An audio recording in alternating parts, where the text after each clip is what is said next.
Ariel dan kawan-kawan jangan cengeng, jangan kekanak-kanakan. Nggak perlu pemerintah untuk pengaturan hak ekonomi pencipta yang digunakan oleh para penyanyi, nggak perlu.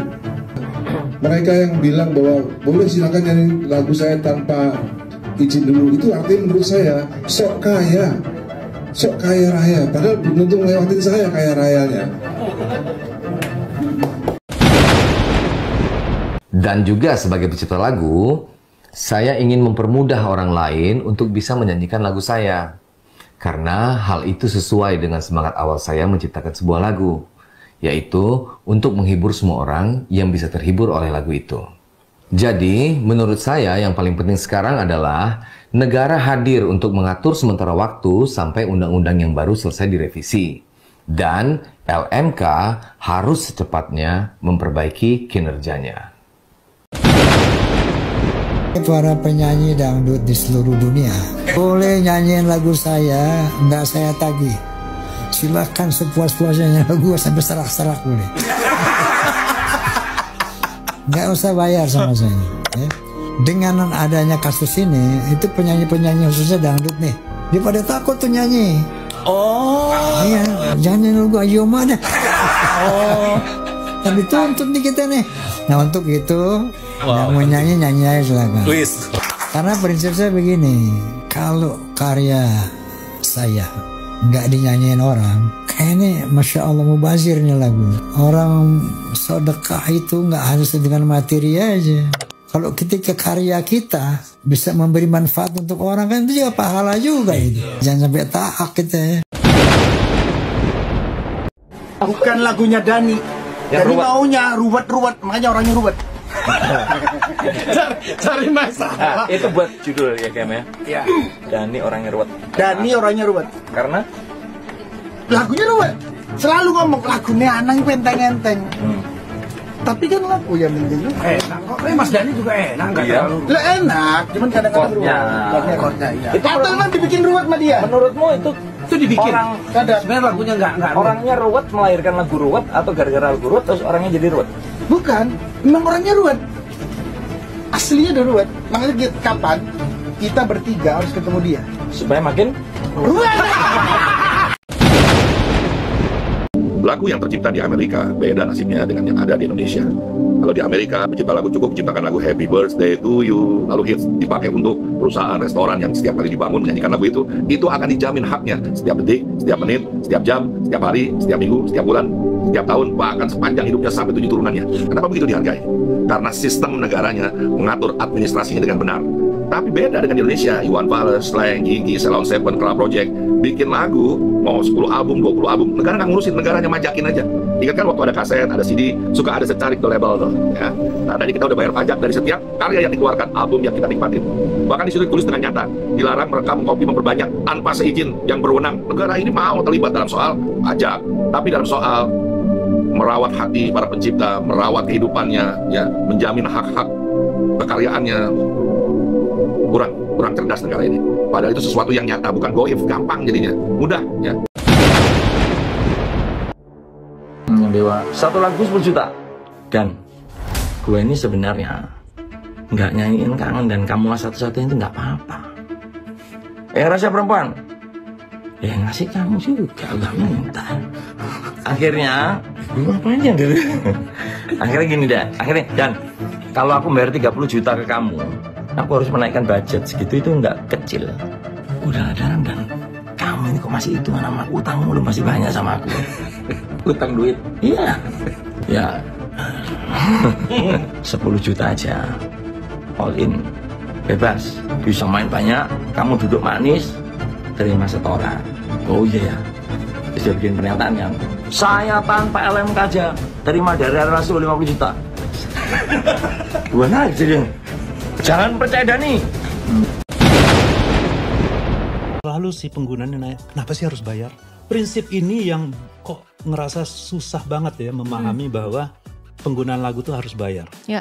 Lagu itu tidak datang dari langit tiba-tiba. Setuju. Gitu. Makanya kenapa ada perlindungan ciptaan. Makanya ada undang-undang hak cipta. Jadi jangan dianggap lagu itu Oh udah diedar, ya udah milik bisa terserah kita, bebas. terserah kita. Bisa dipakai nggak gitu. bebas-bebasnya, betul. Itu ada yang punya. Nah artinya mengeksploitir atau menggunakan atau memanfaatkan lagu itu seperti gini deh. Via misalnya punya barang, atau barangnya dipakai, harus apa? Minta izin nama. Minta izin kan? Betul. Nah prinsipnya gitu. Yes. Lagu pun begitu. Tiket ya. Nah kalau ini bukan juga pertunjukan amal, tidak ada tiket ya. Saya membayangkan begini Pak, misalnya dalam satu pesta perkawinan yang hadir banyak juga, karena sekarang kan banyak orang kaya kalau menyelenggarakan perkawinan kan sampai 10.000 juga kan, jadi udah kayak konser sendiri gitu kan, mengundang menyanyi. Terus kan meminta juga misalnya hadirinya untuk meminta lagu apa, sehingga keluar dari yang sudah disepakati. Apakah yang begini ini juga kemudian terkena kewajiban untuk membayar royalti? Jadi sifatnya massal, tapi komersialnya saya tidak mengatakan tidak ada komersialnya, tapi komersialnya tidak seperti pada konser yang berbayar lah. Saya Pak Dirjen mohon dilengkapi, terutama yang terkait dengan pidana, karena sekarang ini orang cenderung apalagi kalau lagi punya kekuasaan menggunakan tadi kedudukan status kekuasaannya itu untuk memidanakan. Biasanya penegak hukum kita itu kalau yang pelapornya punya kekuasaan juga lebih responsif. Saya pikir ini meledak pertama pada kasus saat Agnes Monica dituntut ya. Tiba-tiba disuruh bayar sekian M gitu karena berulang-ulang menyanyikan lagu apa tuh? Apalah judul lagu itu? Ya. Ciptaannya Ari Bias itu ya? Ari Bias, bilang saja. Habis itu baru lagi muncul Ahmad Dhani juga. Ya, banyak belum sampai ke pengadilan ya, tapi dia banyak bersuara karena ada dispute sama Once.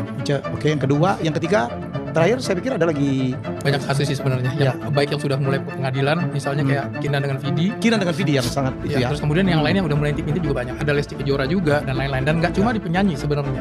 Karena orang mulai wake up nih, orang mulai tertrigger. Akibatnya sekarang ada mungkin cerita Mi Gacuan dituntut karena memainkan lagu tanpa izin. Mi Gacuan yang di Bali. Betul. Kebetulan yang menuntut adalah LMK, bukan orang. Tapi tidak menutup mungkin suatu saat orang datang juga ke Mi Gacuan. Sebagai musisi dan juga sekaligus mungkin saya sebagai sebagai anggota DPR, ini akan menyulitkan kita semua. Jika interaksi antara anggota masyarakat ini tidak dibenerin, tidak dibetulin ya, lewat sistem mekanisme yang baik, ini pertama akan merusak interaksi kebudayaan kita sendiri. Padahal kita tahu sebetulnya kalau kita paham aturan-aturan mendasarinya bahwa masyarakat punya hak atas ekspresi seni. Gitu. Betul. Di tempat-tempat ini mereka boleh memutarkan itu dalam batasan harus ada insentif, harus ada aliran royalti ke yang berhak, pencipta, pelaku pertunjukan, pemilik master dan sebagainya. Ada hal menarik ketika saya membaca tulisan dari Aris Setiawan di Kompas.com. Dalam sebuah artikel yang berjudul Musik, AI, dan Hak Cipta Jika Kepada AI, hari ini sejatinya kita sedang menghamba pada mesin. Di tulisan itu, Aris Setiawan menjelaskan bahwa saat ini sebuah asosiasi musik di Amerika sana mengajukan keberatan atas adanya teknologi kecerdasan buatan atau AI ini karena dianggap telah memporak-porandakan ekosistem industri musik dunia, khususnya di Amerika Serikat. Di industri musik, awalnya AI ini hanya digunakan pada platform tertentu. Namun pada saat ini, justru AI telah melampaui semua itu. Nantinya akan ada banyak aplikasi AI yang dapat mempermudah dalam membuat sebuah musik. Saat ini saja ada AI Aiva dan juga AI Refusional. Google pun tidak mau ketinggalan. Mesin pencari paling populer itu dalam waktu dekat akan meluncurkan Music LM. Di situ kamu bisa membuat karya musik bergenre apapun berdasarkan atas deskripsi teks yang kita tuliskan. Semakin detail deskripsi teks yang kita tuliskan, semakin detail pula musik yang tercipta. Perlu diketahui teman-teman, banyak sekali pencipta lagu yang tidak LMK. Kenapa? Mosi tidak percaya. Karena mereka tidak percaya kepada kinerjanya lembaga manajemen kolektif. Karena mereka merasa tidak transparan dan lain-lain. Silahkan dicari banyak sekali pencipta lagu yang tidak tergabung dalam lembaga manajemen kolektif. Dan itu sah-sah saja. KKN ya bubarkan aja kalau memang tidak mampu. Harusnya begitu, Dirjen Haki, ini enggak. Jangan fungsi dan kewajibannya kita bubarkan aja. Harusnya begitu. Bukannya malah memberikan statement seperti itu.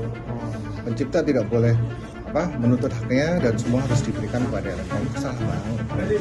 Nah ini ketika kita mengajukan direct license itu kenapa sih alasan? Karena LMK ini tidak bisa berfungsi, tidak bisa memberikan hak para pencipta lagu, sehingga kami menjalankan direct license supaya supaya pencipta ini dapat haknya. Nah kok kita minta untuk direct license ditentang oleh LMKN. Berarti ada apa ini? LMKN udah nggak bisa berfungsi, nggak bisa menjalankan fungsi mereka untuk menentukan royalti konser dan performance. selalu nilainya selalu 0, ratusan ribu. Kenapa ketika pencipta meminta hak untuk melakukan direct license tidak boleh? Adalah pelaku bisnis restoran dan segala macam, karena memang betul mereka juga banyak yang belum tahu harus bayar ya. Oh, kalau harus bayar kemana ya gitu. Nah, jadi ada bagusnya, cuman ya itu tadi, jangan sampai merugikan banget gitu, karena kan ada yang dituntut sampai miliaran gitu kan gitu. Jadi untung cepat dari pemerintah untuk ngasih tahu juga bahwa harusnya begini, harusnya begitu. Mudah-mudahan ini lagi proses kasasi juga, mudah-mudahan cepat selesai. Untuk yang mencintai musik Indonesia juga mudah-mudahan juga lebih tahu juga, karena mereka lebih tahu, mudah-mudahan mereka lebih mencintai lagi musik Indonesia akhirnya gitu.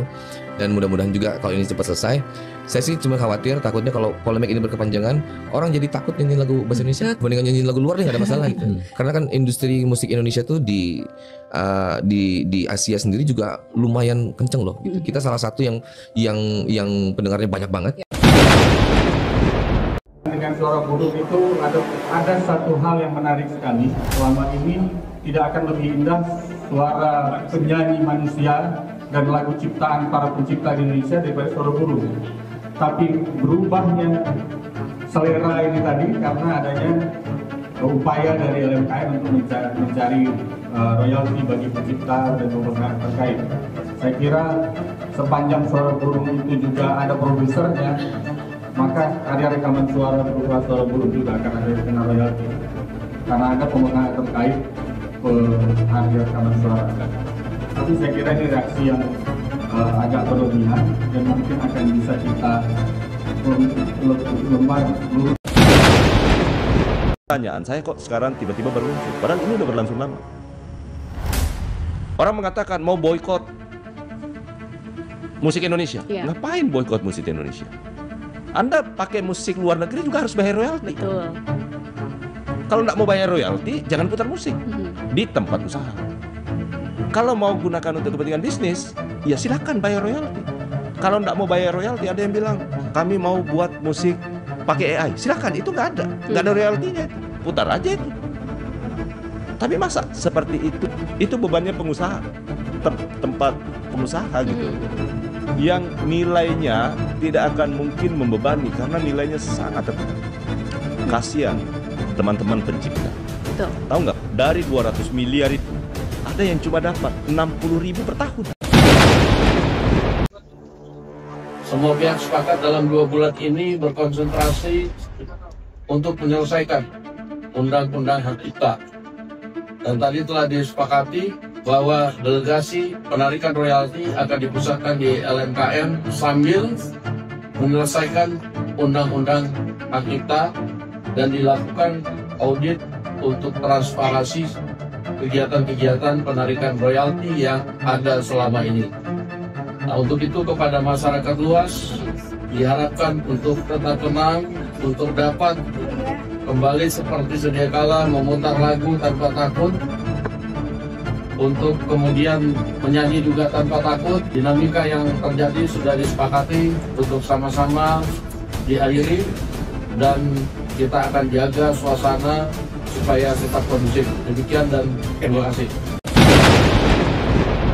Cuma bikin resah karena kan terang sejak pandemi itu kita pelaku kan berat, ini baru mau recover, terus kondisi ekonomi juga Indonesia masih kayak gini, kita juga persaingan juga luar biasa.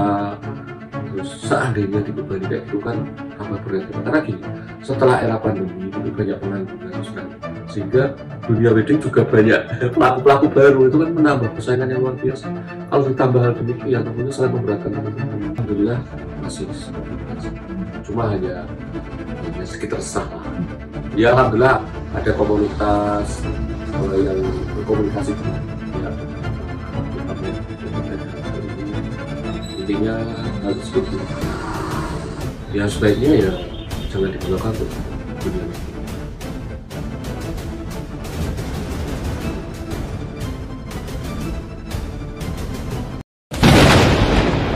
MKN ini gayanya udah kayak ormas yang suka seluduk kondangan dan packing rendang. Berapa kali kita dikirimkan somasi dan surat seperti ini telah menjadi perhatian kami bahwa tempat usaha yang Bapak Ibu kelola telah memperdengarkan karya, lagu, dan musik yang harus memiliki lisensi. Sejak kapan Pranaya Butik Hotel pakai lagu?